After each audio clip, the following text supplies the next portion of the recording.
kicking that habit. So I want you to have a think about a habit that you want to kick. So it could be emotional eating, it could be phone addiction, it could be escaping from being present with your loved ones, or something else. And essentially, our habits help us in some way unconsciously, otherwise we wouldn't need them. So that they are serving a purpose. And Scott Kiloby's approach to supporting people through recovery from addiction is this approach of that there's really, that we shouldn't have like shaming. Shame's very much on this call, isn't it? Shaming, and he does use the 12-step program, which I've never used, but and I don't know a lot about. That's why I'm saying that. And obviously there's pros and cons to all systems, but he does talk about, and Nat Nettleton actually talks, I think he's even says that on my episode 2 of my podcast, he talks about that shame that he felt after being sober from drugs, and then he'd have to go back to day 1 and then start all over again. So Scott Kiloby's approach to removing a habit is actually to come towards it and allow the habit to be there, love it, hold it, accept it, and we're moving away from it being a problem and allowing it to be there. And then we can find out, using what I'm going to show you, the root cause, like the root, what we're getting out of this habit, like how it's actually supporting us. And then we can, once we know what we need, we can find that in different ways, but then also relax about the habit as well. Like the more we try and shame ourselves that we're continuing this habit, the habit is just going to exacerbate and continue. And we have these deficiency stories that keep that habit in place. So, so MMR is mindful motivational reprocessing. So, and it's asking these questions which can help with your inquiry. So first of all, think about your compulsion or your habit or your addiction that you want to get rid of. And you can ask these 2 questions, and I can pop them in the chat box as well. So what are the negative consequences of doing it? What are the negative consequences of doing it? And what are the positive benefits of not doing it? So that's kind of, surface level, but it helps you to really, I guess, face what are the repercussions of having the habit. So that's one side of looking at things. So for me, I was laughing because my husband just did the food shop for the week.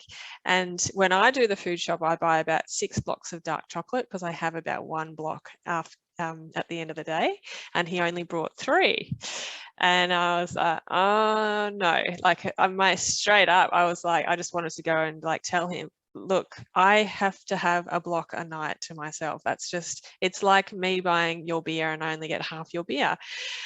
But then I was like, Bronte, this is exactly what you're teaching on the call today. Like, and I don't feel like dark chocolate. It's this Aldi thin stuff that is actually, I really enjoy the taste of it.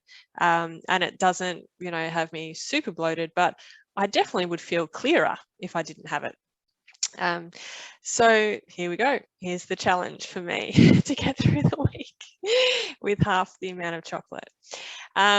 So that's, for me, that's the one of the habits I'm looking at. Another one is, and I've talked a little bit about this, I find that the more I use my phone, the more I need to have my phone with me, when I'm bad, like I'll be walking around the house with my phone when I don't really need it, just checking social media when I really don't need to. And then another one I'm looking at is like just, I guess, my practice, my KI practice versus getting straight on my phone once the kids are down. So once the kids are down, I'll grab the computer or grab my phone and I'm off working or doing something. And so what I would like to create is a habit of me coming to my cushions and sitting down and practicing my KI before I then decide to do what I want to do for with my time on my own without any kids around. So have a think about what your habit is, and also what's the new habit that you want to create. Hey Amanda, so you can kind of see that we're tackling this from all angles. So mindful motivational reprocessing is asking these questions. What are the negative consequences of having this habit? So you might like to write your answers down for that. What are the positive benefits of not doing it?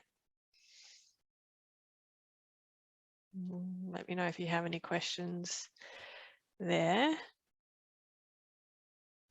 Sorry, because I think it's quite self-explanatory, but happy to work out with you anything that isn't clear.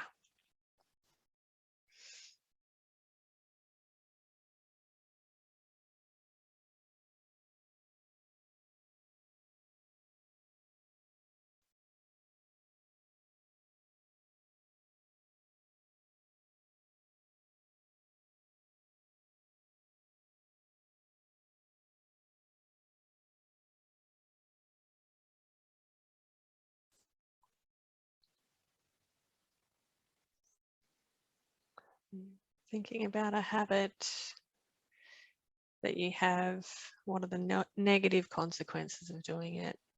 What are the positive benefits of not doing it? And then considering a different habit that you'd like to create. Knowing that when we're conscious, we get to choose in any given moment how we spend our time and our energy.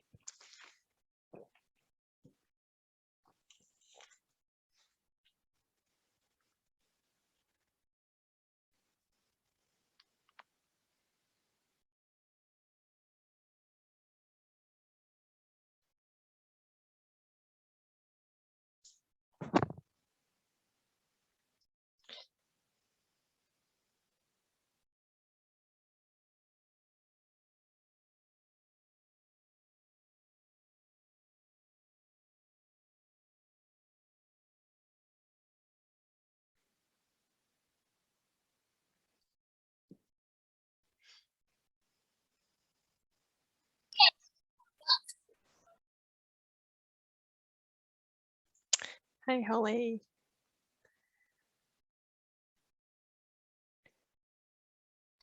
Hi, Bronte and everyone. Sorry, I'm actually at a play park today. If you don't mind me being on, like, with no sound and video, if that would be okay, just for the first one, and then. Yeah, of course. Easy. Okay. Yep, Awesome. that's Thank more than welcome. Great. Thank you very much.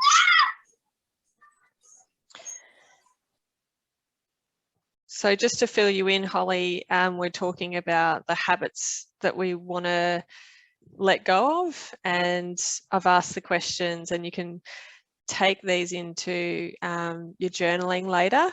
So the questions are, what are the negative consequences of having this habit, and what are the positive benefits of not having this habit? And so these questions come from mindful motivational reprocessing. When we did this in KI training, there was a lot of discussion around this, because just a list of pros and cons, it only around this being just a list of pros and cons, it only felt okay when I noticed how each list felt in my body. Yes, does that make sense? Yeah. Yep, beautiful. Yeah, and I guess these questions inform your practice. And so what I'm talking about here is that we're tackling it from different angles. So at the start, I shared how Scott Killaby's approach is to go towards it, allow the habit to be here, and move away from this shaming ourselves for having the habit, because that will just exacerbate and solidify the habit. Amanda, did you want to touch more on that? Yes. Sorry, I have been watching from Facebook, and then I thought I should actually join the rest of the group. So hello, everybody. Yeah, I remember there was this really kind of heated debate amongst the group around, well, this is just a mental list of, these are all the things that it gives me, and these are the things that, you know, like I already know that. And then the shift really came for me when the facilitator said, but how does that list feel like in your body when you're like reading out all of those things, reading them back? And that made a lot more sense to me, rather than just another list, because I had previously been a very big list maker when I wanted to make decisions about things, and just never made any difference because it was just a mental sort of process. So I just found that shift really helpful. Yeah, beautiful. Thank you, Amanda. And so perhaps, is there someone here that wants to share what they've come up using those questions, and then we can show you how to pull more of what's really going on under the surface to then take to your KI practice.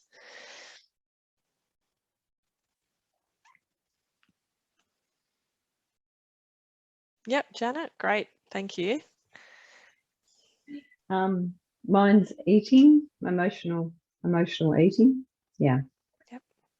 And the negative consequences of doing it is I feel bad about myself. I judge myself.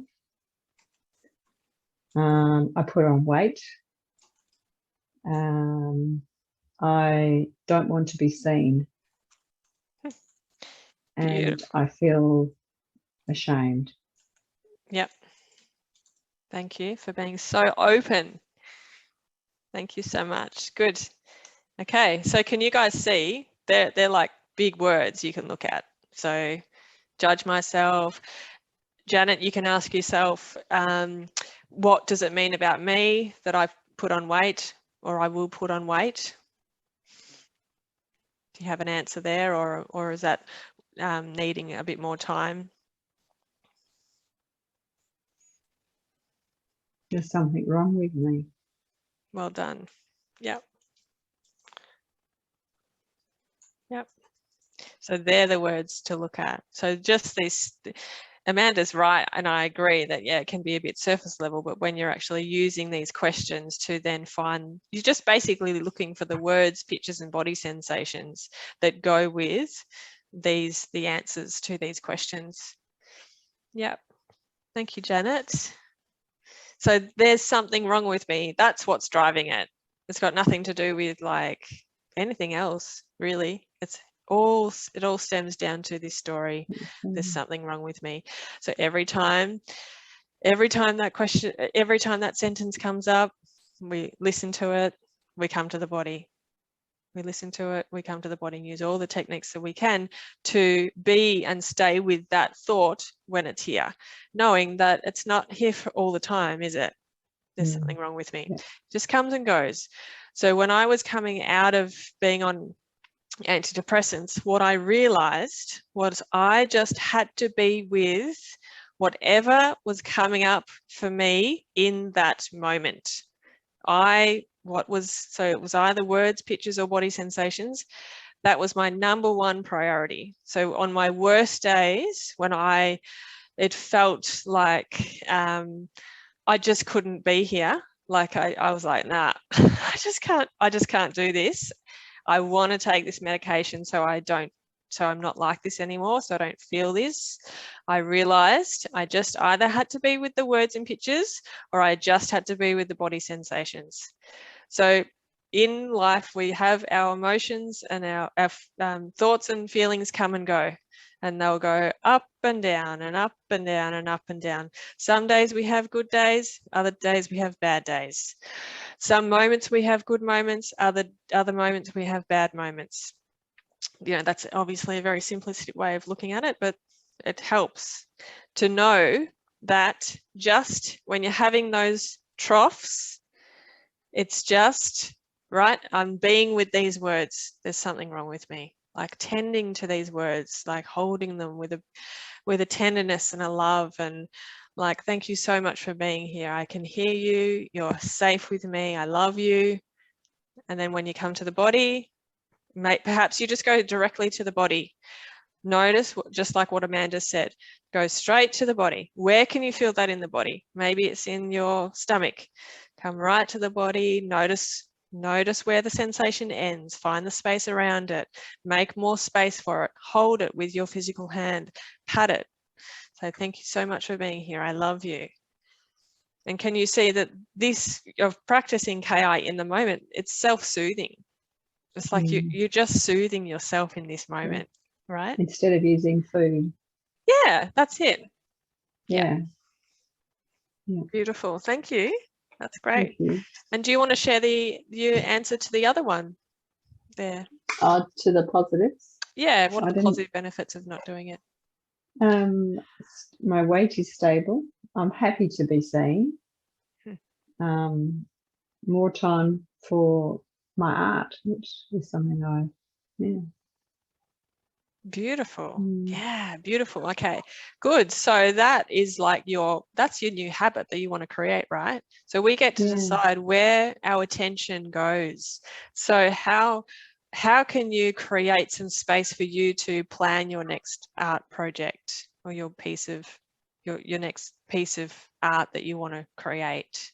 What inspires you, Janet, with your art? What kind of artwork do you do?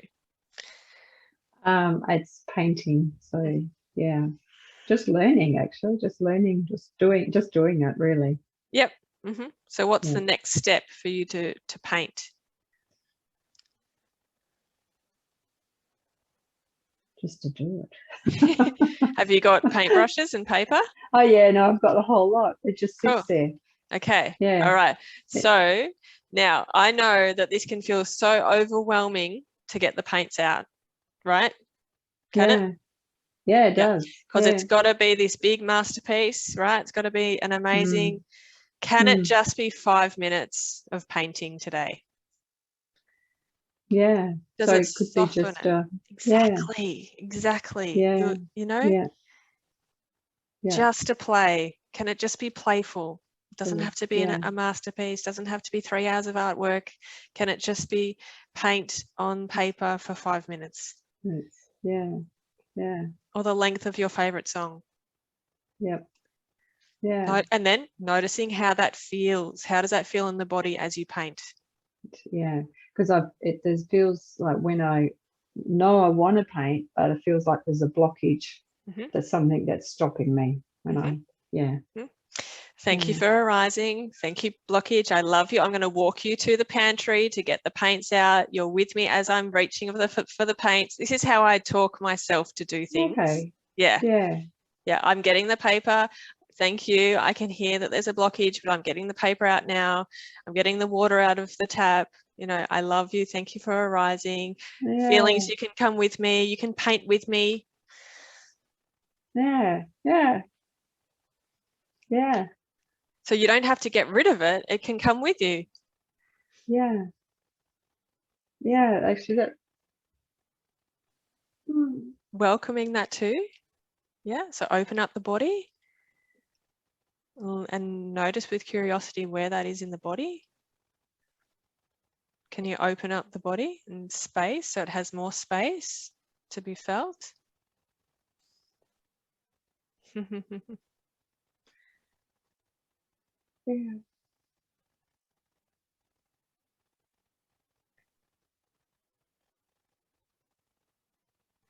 Do you think that you could post a picture of your painting today? Okay. Yeah. or even a photo of you if you don't want to share your artwork, because that could be a whole other KI practice. Yeah. Because we've all got that story, I'm bad at art because of bloody art at school. Yeah. Mm. Yeah. Would you like to Yeah. commit to that? Okay. Yeah. That'll put me out there. Good. Yeah, Good. definitely. Okay. Yeah. So self-soothe, self-care as you get the paints out and have a play. Okay. Beautiful.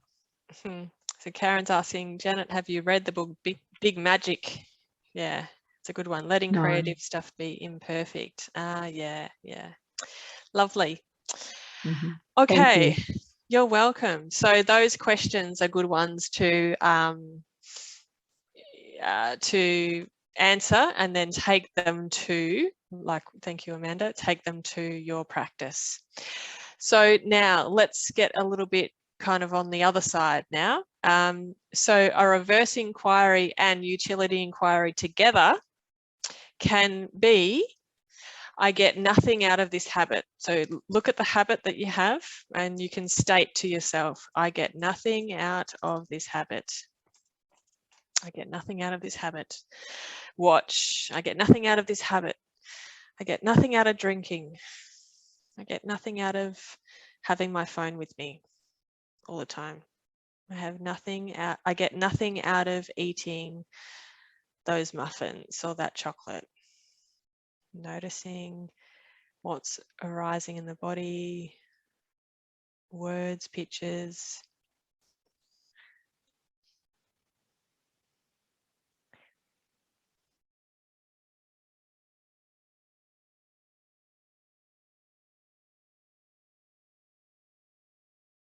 And pop your answers in the chat box if you'd like to.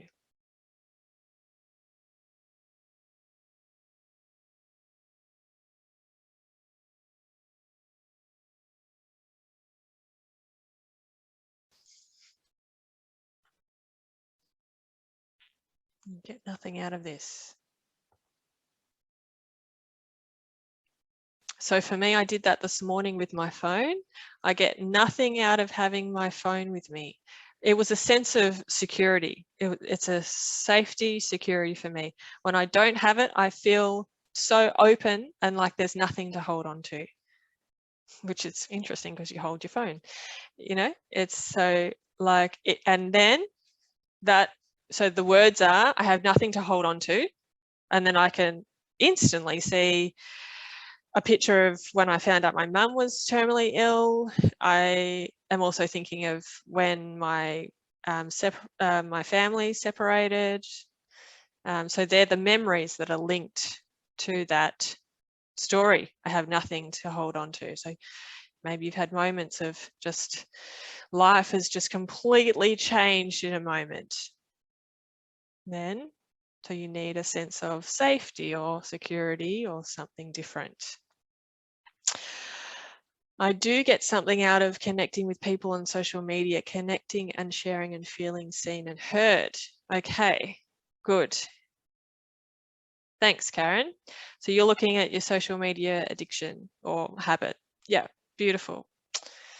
Good, Holly, I'm noticing that my mind is saying that's not true because I do get something, however, it's not a value.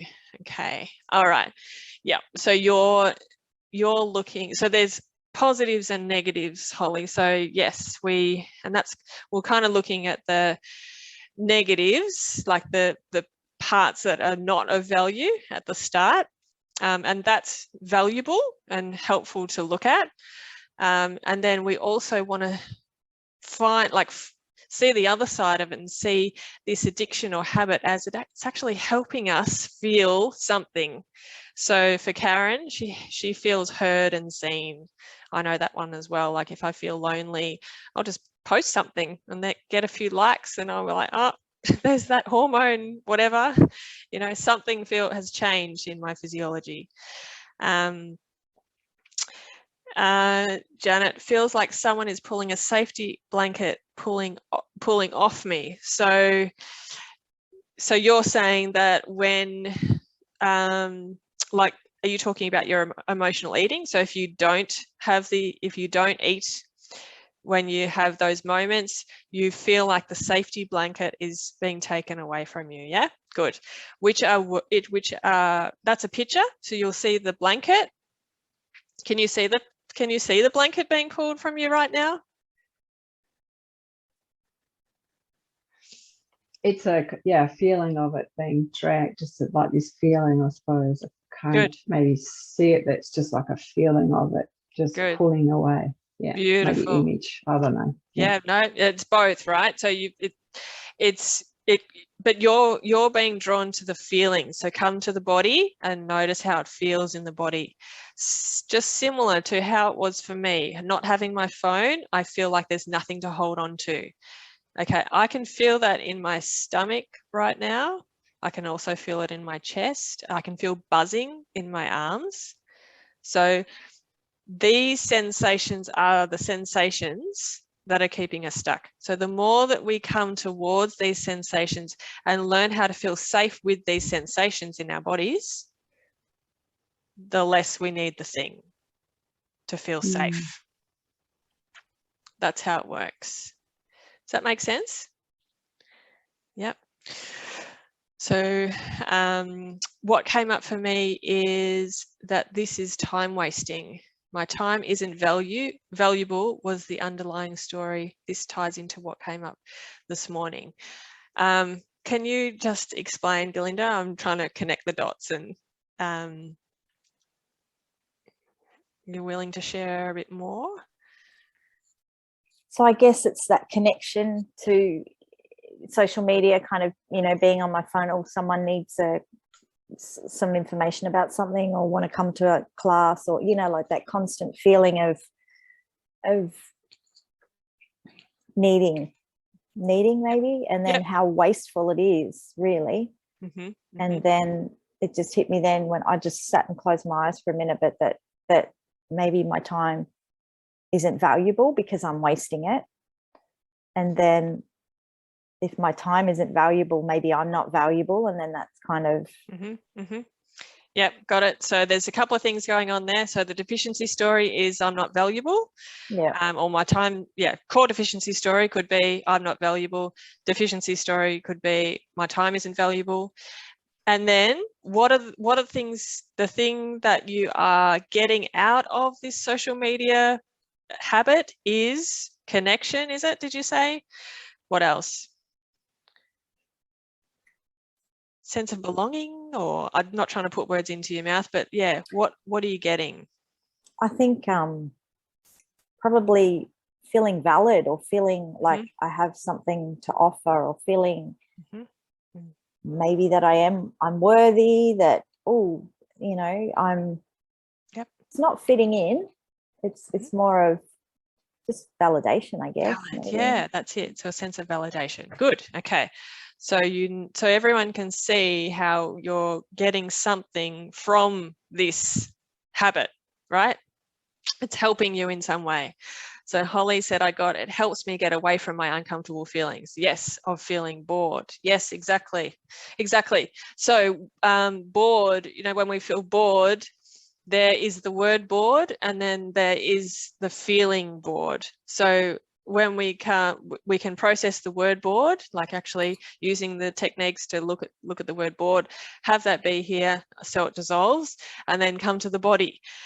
And boredom, like I hate feeling bored, but when I use the techniques and I come to my body and I notice how it feels to feel bored, like when I notice the physical sensations that come with feeling bored, it's never really that bad. It's the idea of being bored coupled with the feeling that makes it bad. Horrible, in fact. All mothers know how bad boredom can be. But yeah, so we process. So Holly, you'll learn how to process, let go of the word, and then let go of the feeling. Or allow the feeling to be there, allow the word to be there, so it's not a problem, and then they'll go anyway. Okay, so you guys, so you can see why the habit keeps staying, because it's helping you in some way. It's helping you to feel loved, appreciated, valid, connected, safe, secure in my instance. So fascinating, isn't it? So we can stop shaming ourselves, because it's actually a coping mechanism. It's like you're so intelligent. You're doing this thing to help you get this thing. You're actually supporting yourself. Nothing needs changing. We want to move into a place where nothing needs changing. There's nothing wrong with this. It's a natural response to what's happened. It's a natural response to these deficiency stories, or it's a natural response to these experiences that we've had. Or we haven't felt valid, we haven't felt safe, we haven't felt worthy or connected. So we're doing something to compensate. So we've got 2 minutes left, but I'm going to go over a little bit. It's the theme of the day today, because I think this is just all really important information. Okay, so now what you want to do is so for me, I'm going to talk about me. This is how I am going to help myself get through with 3 blocks of chocolate for the rest of the week. So Amanda and Holly, I think you missed this, but Lee did the food shop today. Normally I buy like 6 blocks of chocolate. So I have one a night. But he's only bought 3. So it's like a bit of a test for me. I know, what was he thinking? So my job, right? So I've got that habit that there's no problem there, that there's only 3 blocks of chocolate. I don't have to go and buy any more or be annoyed at Lee. This is my job of taking full responsibility of the physical sensations that come. For me, when I put the kids down tonight, I will have body sensations. I will have sensations in my body and I will feel antsy, and I'll be looking and searching for something that will squash those physical sensations. So my job is to notice, is to go and sit myself down on my 3 cushions and notice the words, pictures, and body sensations that are coming up. So just as I was saying before, it will come, it will rise, and it will fall. So we think, right? We think that we have to go and have the thing to make the thing stop. But actually, compulsions come and then they go. Like thoughts and feelings come and then they go. So every compulsion, it doesn't last. We think we have to have the thing to stop the compulsion. But actually, this compulsion, it might start like this. It's this high and it's like, this is so intense and so excruciating that I don't think I'm going to make it. I just have to have this thing to squash this thing down. But what happens over time is that the more that it rises, the compulsion comes, we can feel the body sensations, we can be with the words and pictures that are there. If we do that day after day, or if that sounds overwhelming, if you just do it each time it comes, it will get less and less and less. These compulsions will get less intense, less intense, less intense, and they'll get shorter and shorter and shorter and shorter. So your job is to practice being with what arises. And yes, it may feel intense at the start. And you might hear words like, I can't do this. I've just got to go and reach for the food or whatever. We can put the words, I can't do this. Even just staying with these words, I can't do this, for 3, 10, 30 seconds.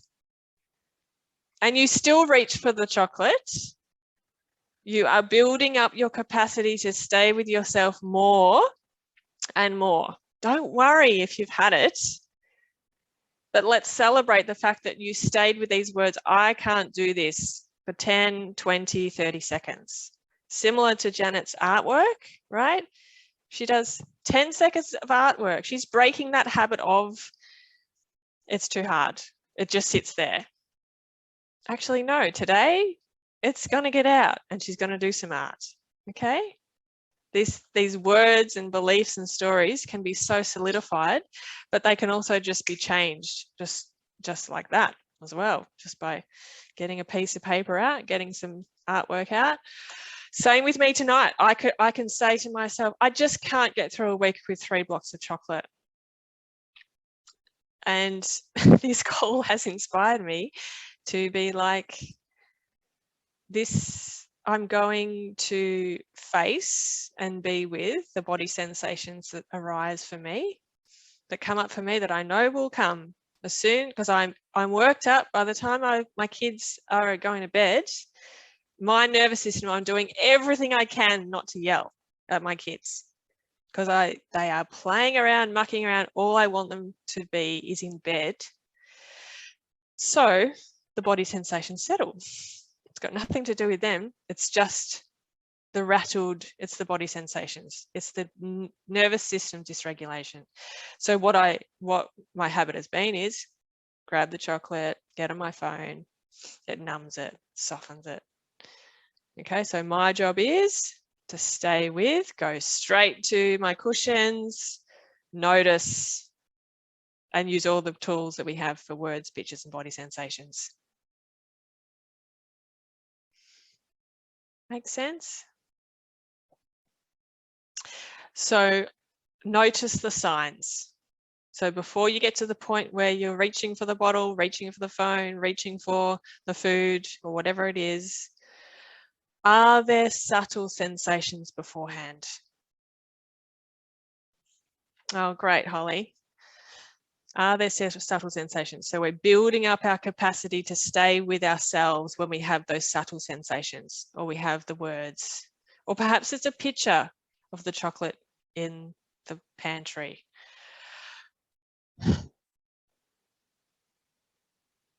Is there space to just notice and feel?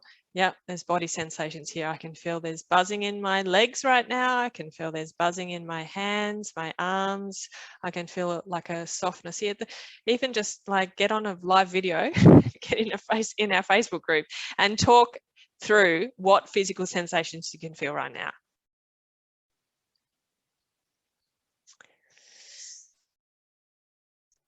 Any questions? What inspired action will you take? What are you going to try? What are you going to play with? Pop them in the chat box or feel free to share if you'd like. Thanks, Holly. I'll try with no drinking this week. Beautiful. Well done.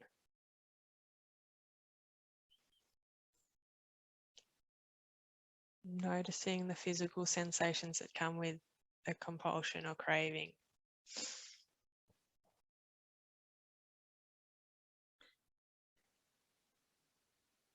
Beautiful. Yeah, I'm with you, Galinda. Straight to my bolster after Bo is in bed. Janet, I'll try going into the body before I eat anything. Good. Yes. Yes. Exactly. Getting boundaries about when I'm on social media. Turn off phone after dinner. Beautiful. Okay. Oh, so good.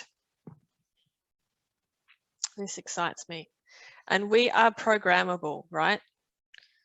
So let's take control of where we put our time, energy, and attention. We get to decide what we do. The more we practice KI, the more control we have, the more space we have, the more awareness we have to be like, well, I could pick this up or I could do this. I watched a show just recently called Tangle. It's a great show. But it was interesting to watch where I got pulled in and then where I could also like consciously choose, you know, the show or being in my body or something else. All right. Thank you, lovelies. Thanks for joining me. Good luck. Let me know how you go in the Facebook group. We're all cheering you on. Janet, we're waiting for your masterpiece. No, just kidding. Just any art will be fine. All right. Take care, lovelies. Bye.